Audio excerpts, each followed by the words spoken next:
Shri Paramatmane Namaha. Atha Shashthodhyayah Atma Sanyama Yogaha. So today we are starting with the first shloka of chapter 6. Chapter 6 is known as the Dhyana Yoga or Atma Sanyama Yoga or Atma Samyama Yoga, however you want to say it.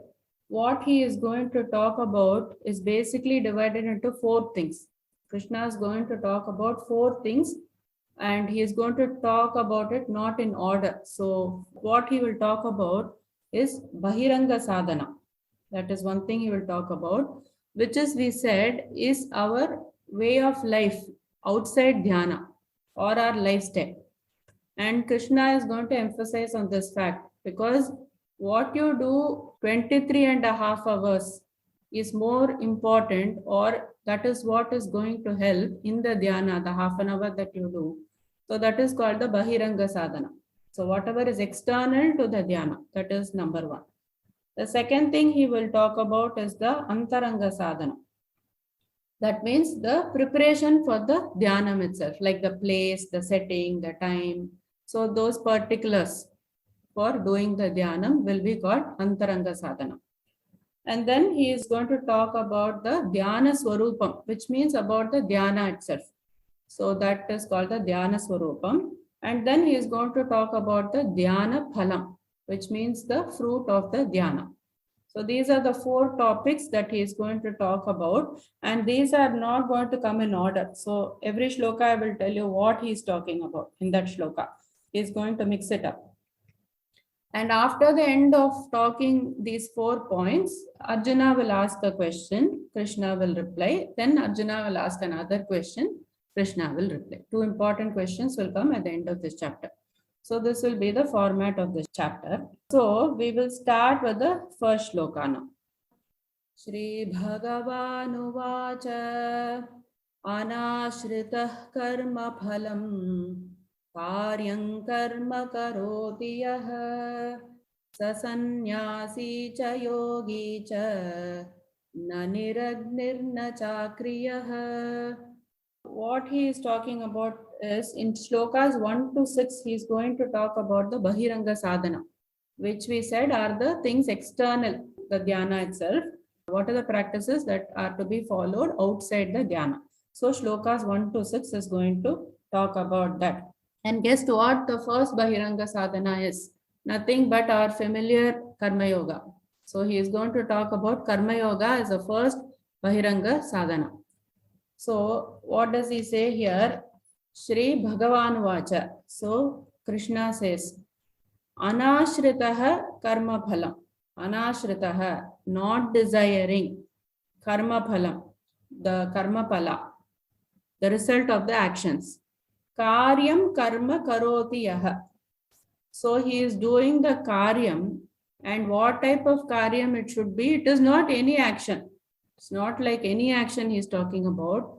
Karyam specifically here meaning to the Nitya, the Naimittika Karma. Nitya Karma is obligatory duties that you must perform, like you have certain role to do. That role you must perform. That is called the Nitya Karma. Naimittika Karma is like obligatory duties that you may have to, like go to somebody's birth, death, etc. So those things only is talked about here as Karyam. So the Karyam, the roles and the duties, this person is performing very properly. And how he is performing? Anashritaha. He is not desiring any results for the actions. That person, we know he is a Karma Yogi. So he said, Shri Bhagavan Vacha Anashritaha Karma Palam Karyam Karma Karoti Yaha. Karyam Karma we said as Nitya and the Naimittika Karma. Karoti Yaha. Karoti means performs. Yaha. That person. So what is that person? He is going to do stuti of this Karma Yogi. No, he is going to say aha, oho about this Karma Yogi. Saha, that person, sannyasi, he is a sannyasi, cha, and also yogi. He is also a yogi. Yogi means they are talking about the dhyana yogi, the person who has calmed his mind, who is able to focus his mind in the dhyana. So that person is a dhyana yogi also. Na, not, nihi, without, agnihi. Agnihi is a fire, na cha not also akriyaha, without activity. So first we'll say what it generally means, and then we will go into deeper meaning. So what did he say here?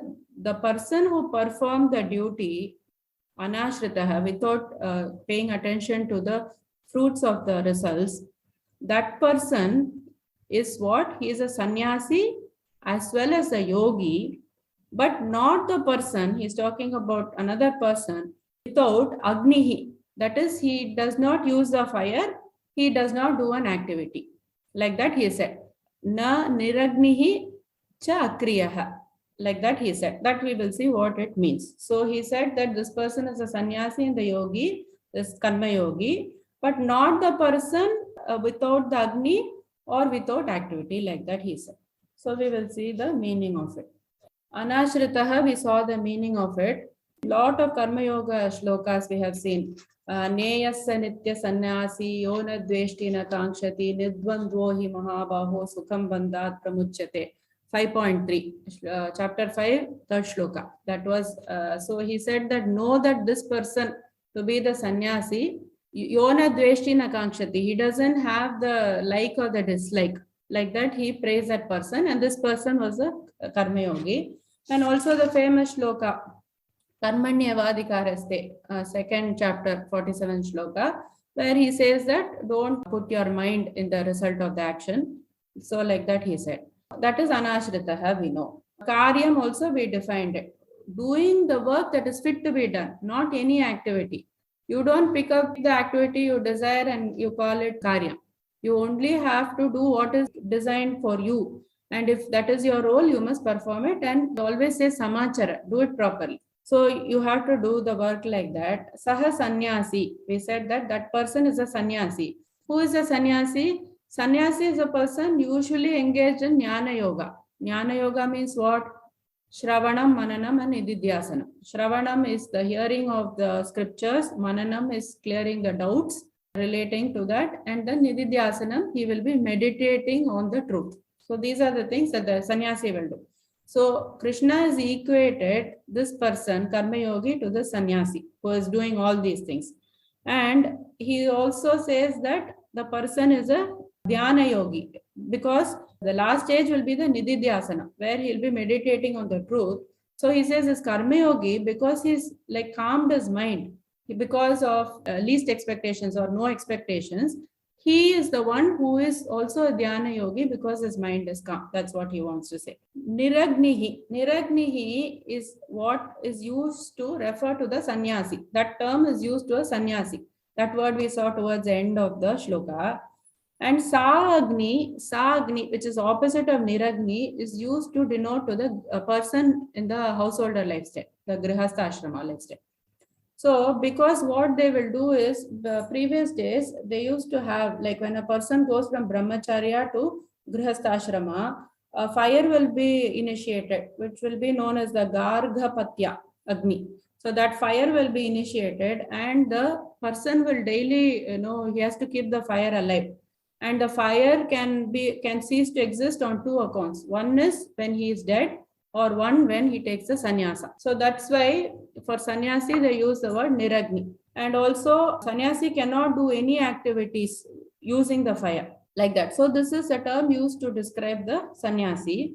And kriyaha means the person, again referring to the sannyasi, which means that this person has renounced his duties. Basically, he has gone from doing well all the duties, getting the vairagya, and then progressing to not doing his duties. So akriya is also referred to as for the sannyasi.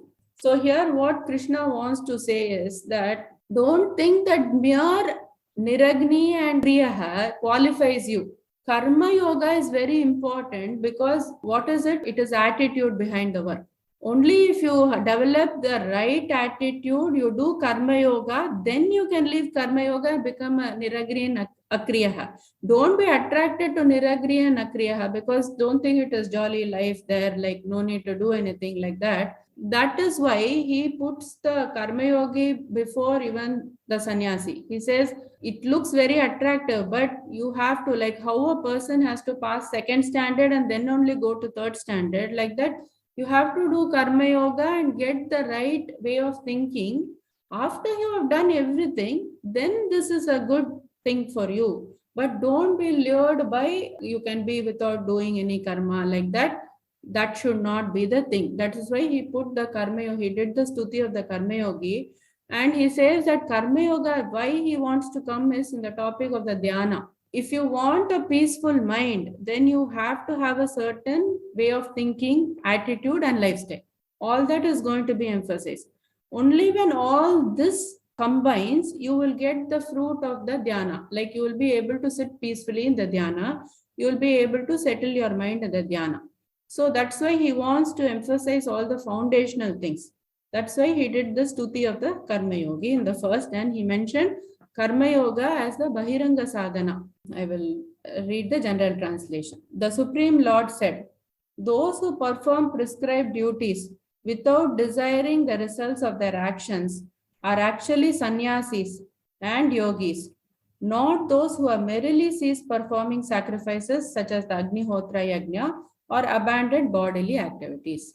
Yam sanyasamiti prahuhu yogantam vidhi pandava nahya sanyasta sankalpaha yogi bhavati kaschana. So here we will divide it as yam sannyasam iti prahuhu yogam tam vidhi pandava. Last sloka he talked about the karma yogi, and he did stuti of the karma yogi. And then this shloka he is going to do the stuti of karma yoga. Again he is talking about the bahiranga sadhana. The bahiranga sadhana is karma yoga. So here he equates sannyasa to karma yoga, or vice versa. So he says here, yam sannyasam iti prahuhu. Yam, what sannyasam, renunciation, iti, thus prahuhu. What they say as sannyasa, yogam tam vidhi pandava. That is actually yogam. Yogam will have several meanings in this chapter. So this context, yogam is taken as karma yoga. Yogam tam vidhi. Know that this is karma yoga, O Arjuna. Nahi asanyasta sankalpaha. You should not read it as sanyasta sankalpaha. Nahi asanyasta sankalpaha. Not certainly. Asanyasta means without giving up. Okay, sankalpaha. Sankalpaha means whatever your thought is related to the fruit of action. When you are doing a puja, you will do sankalpa. And that sankalpa, for the 5-minute puja, you will ask God for all the things. Artha, Kama, Moksha. I am doing this, so you give me this. So that is sankalpa. When you put the thought based on the results you will get, that is called sankalpa. So yogi bhavati kaschana. The person, actually he is talking about the asanyasta, without giving up the results of the action. Yogi, he can never become a dhyana yogi. Bhavati kaschana. Nobody can become dhyana yogi. So why he cannot become a dhyana yogi? Because he is desiring the fruits of the action. Because if he has the desire for the fruit of action, immediately the peace of mind will go. Like there is a very interesting story. There was a guru and a shishya. So the shishya was very good in meditation and all that. He could focus his mind. So the guru said, okay, for 15 minutes without distraction, you focus your mind. As a prize, I have 2 shawls with me. One is a blue shawl and one is a red shawl. So you can choose one of these shawls when you are done, if you focus for 15 minutes. So the student, being a very good, disciplined, he could meditate. 14 minutes he meditated. Last minute he thought, which shawl I have to choose. He based the dhyanam on the result. So he was distracted in the end. So whenever you think about the fruit of the action, you will be distracted. Your mind will not be peaceful. At this stage of doing the karma yoga, in the karma yoga stage, he will be a householder. He'll have a lot of things. Usually his thought will be like, oh, nobody can survive without me. I am the one who is doing it. Like that, the thought will be there and that cannot be taken away from you. So they are not saying take away that thought. They're only saying that work on the result aspect of it, or expecting the result, or the expectations aspect when you're doing the things. Because ultimately you want the peace of the mind to be progressing further in the spiritual practice. What is known as sannyasa is not different from karma yoga. For none can become a yogi. Here yogi meaning dhyana yogi.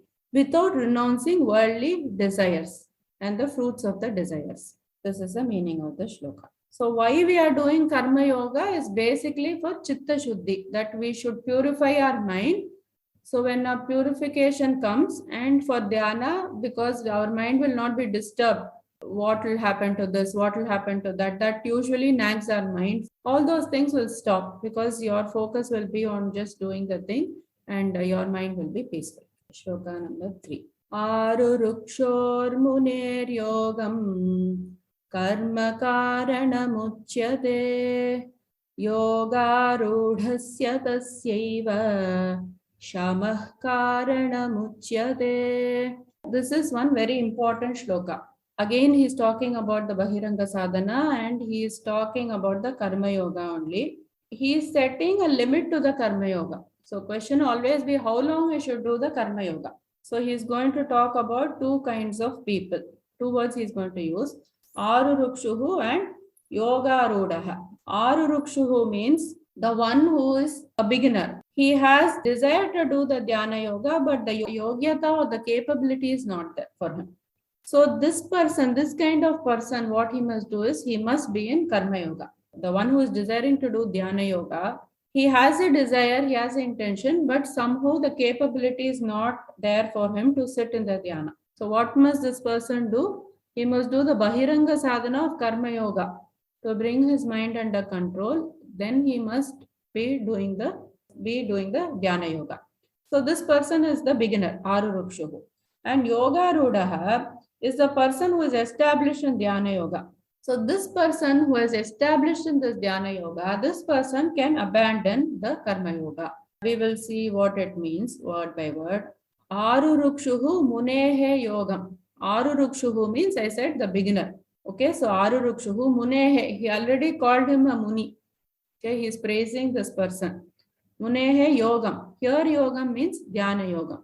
Karma karana muchyate. So for him, what is prescribed for this person who is just a beginner or who is not able to focus, that person, karma karana muchyate. Karma, working without attachment, not just working without attachment, karana, the cause uchyate. It is prescribed that he will do the karma yoga. Yogarudhasya tasya eva. Yogarudaha, we saw that the person who is elevated or the person who is able to sit in this dhyana yoga or this nididhyasanam, that person, tasya, certainly, shamah karana muchyate. Shama here means karma yoga nivritti. Nivritti means cessation or stopping of the karma yoga. Karana muchyate. That is what is prescribed for him. So for the person who is a beginner, who is Arurukshuhu, karma yoga is prescribed. For the person who is elevated, who was able to sit in the dhyana comfortably, for him what is being said is you must stop doing the karmas, like that. You can take sannyasa, like that it is said.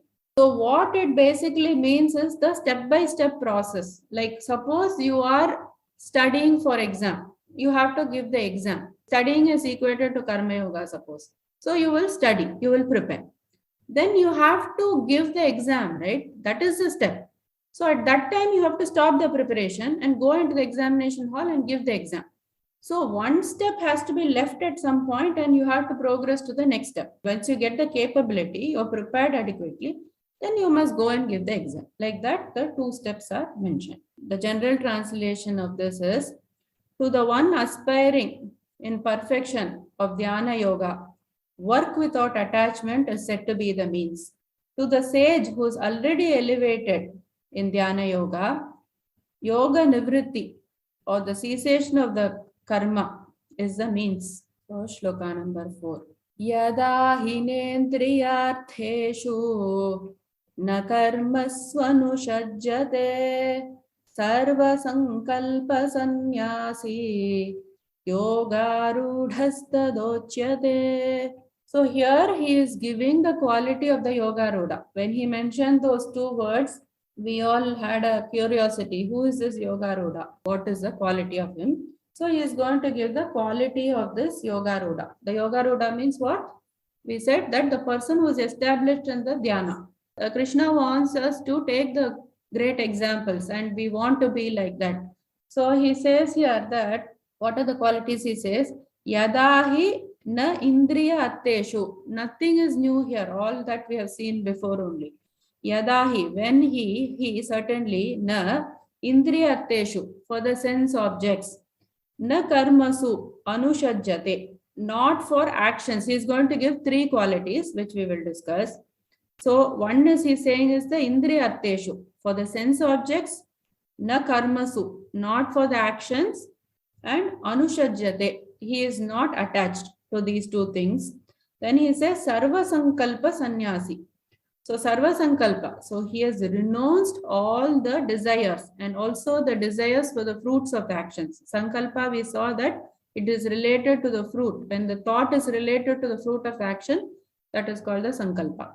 Sarva sankalpa sannyasi yoga rodaha tadochyate. So at that time, you know, when you have abandoned all these things, or when your attachment has ceased for all these things, you will be called a yoga roda. Okay, one explanation is, who is this yoga roda? The yoga roda is the one who has the intense vairagyam and the intense mumukshutva. What was vairagyam? Is having a detachment from these worldly things. And mumukshutvam is having a desire for liberation or realization. So these two things, when it is there, you are called a yoga roda. Or the other things, what Krishna has said is here, attraction for the objects has ceased for him. When you go to the mall, suddenly the thought is, I want to buy it. That kind of a thought this person doesn't have. The thought before the action, the preeti or the attraction, that is not there for this person. And then that is indriya atteshu. Karmasu, some people will be driven to action. They cannot sit for 5 minutes. Half a day is free, they have to plan something. They cannot just sit in one place. They have to do action 24 hours a day, like other than sleeping. They have to be in some activity. That kind of a thing also is not advised. You have to do in moderation. So karmasu, so for action also I have to accomplish, I have this so much in the to-do list. Like that also drive should not be there. And then sarva sankalpa sannyasi. So he has left all the desires for the fruit of the actions and he is just doing the action. So these are the qualities that are describing the yoga roda. For Arurukshuhu, what is happening? Why he is called Arurukshu or beginner? He is able to just have little vairagyam and little mumukshutva. But he wants to progress in this path. So what for that person it is advised? Keep doing karma yoga, do little dhyana, then slowly you will progress to a good level. The general translation is, when one is neither attached to the sense objects nor to actions, that person is said to be elevated in dhyana, having renounced all desires for the fruits of actions. Shloka number 5. Uddaredatmanatmanam natmanam avasadayet atmaiva hyatmano bandhuhu atmaiva ripuratmanah. So second line we will break it as atmaiva hyatmano bandhuhu atmaiva ripuratmanah. So again he is talking about the bahiranga sadhana only. But he is going to talk about another bahiranga sadhana, which is like develop the confidence in yourself, also self-effort. That is the bahiranga sadhana that he is going to talk about here. So here we need a kind of cheat sheet. So many Atma words will be there. So first I will tell you how we can put it. Atma always doesn't mean the Atma, the real Atma.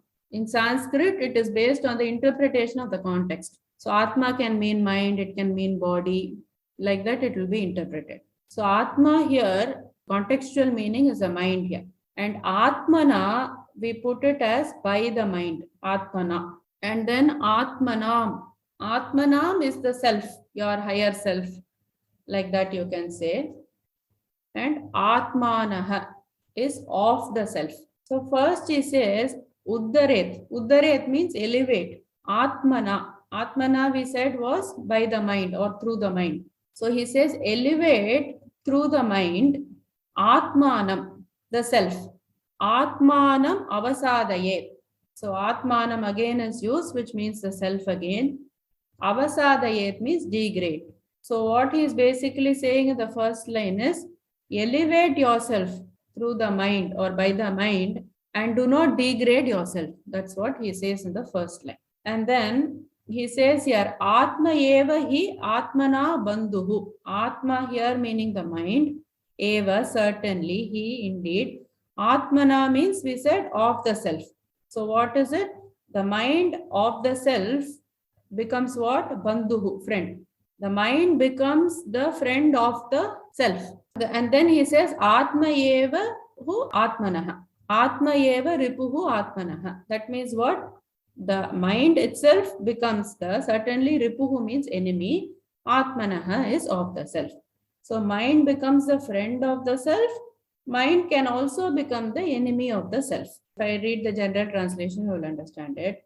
Elevate yourself through the power of the mind and not degrade yourself, for the mind can be your friend and also the mind can be the enemy of yourself. So what he is trying to say is, self-effort is needed. You need to put the self-effort and elevate yourself by using your mind. Your mind meaning mind, buddhi, etc. Next shloka we will see in more detail what he exactly means by elevate yourself. Otherwise, he says that you yourself will become the enemy. You yourself meaning the mind will start putting unnecessary things and then you will not be going towards your goal. So you will not be able to progress in your goal. So you will become your own enemy. If you put the good things in your mind, like you know the correct way of thinking, you are in good company, you are doing good practices, your mind is always receiving good inputs from the senses, the mind becomes a friend of yourself. All these things, why he is telling? Because to put you in dhyana yoga. Your mind becomes enemy means what? Your mind is disturbed. It will not be conducive to the dhyana that you will do. So you will become an enemy of yourself. Shloka number 6. Bandhuratmatmanastasya yenatmaivatmana jitah anatmanastu shatrutve vartetatmaiva shatruvat. So here he says, what kind of me will be a friend and what kind of me will be an enemy. Here also we need this cheat sheet. Here Atma refers to the mind and the body. First he said that elevate your mind. You cannot elevate your body. So he says in the first shloka, elevate your mind by having the good practices and the processes. Here Atma refers to the mind and the body. Atmanaha is again the same meaning, of the self. And there is one more word, opposite also is used, anatmanaha.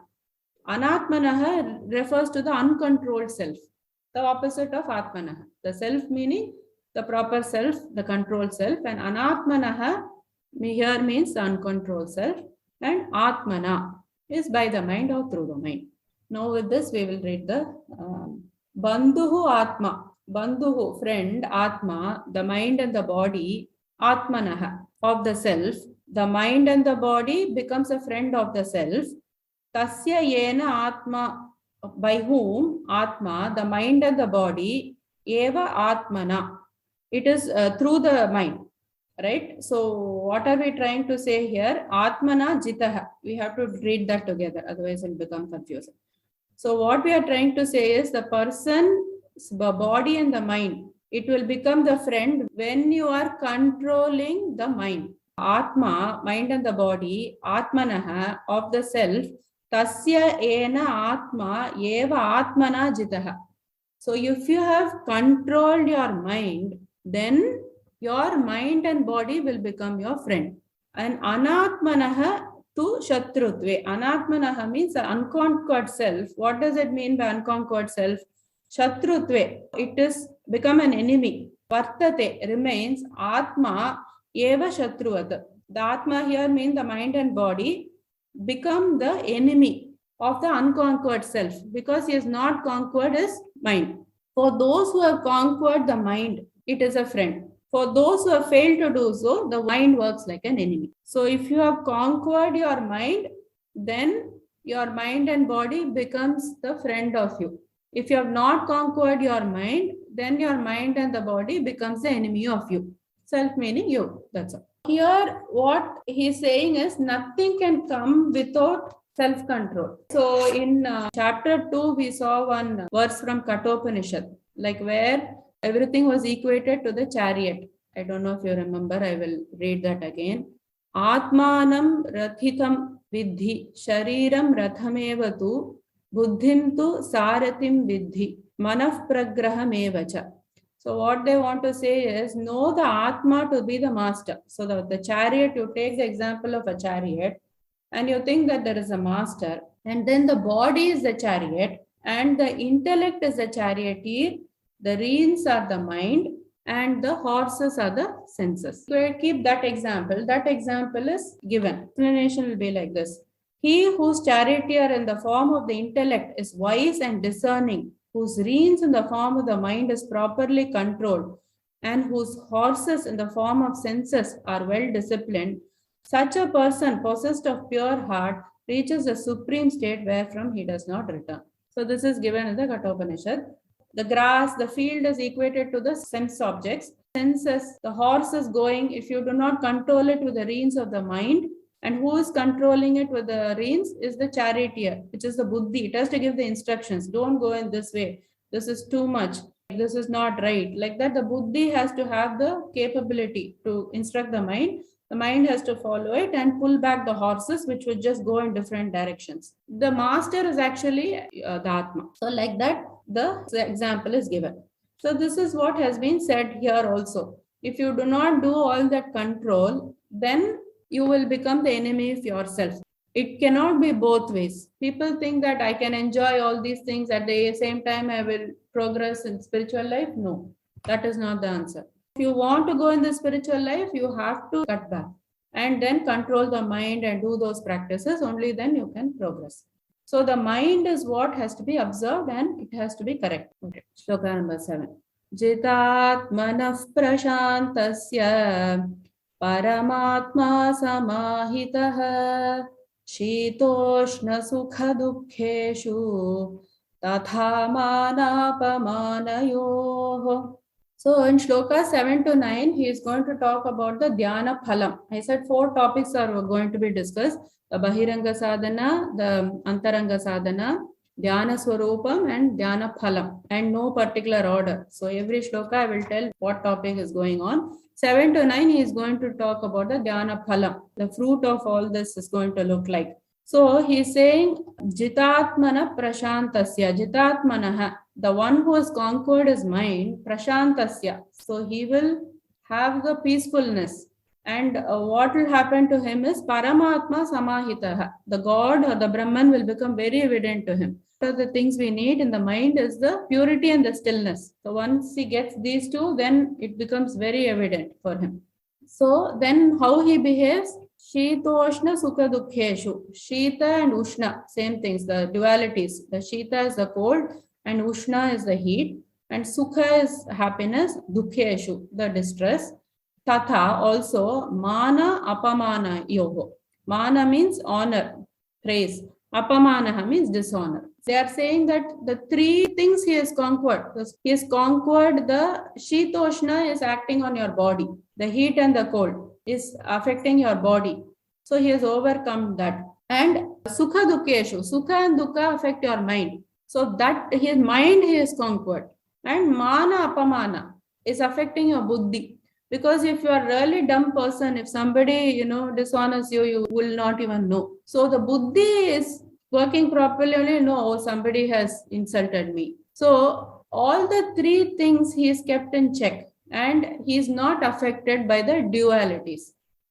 And this is the person that he will have a peaceful mind. The Brahman has become evident to him and these dualities have disappeared for him. Read the general translation. The yogis who have conquered the mind rise above the dualities of cold and heat, joy and sorrow, honor and dishonor. Such yogis remain peaceful and steadfast in their devotion to God or Brahman.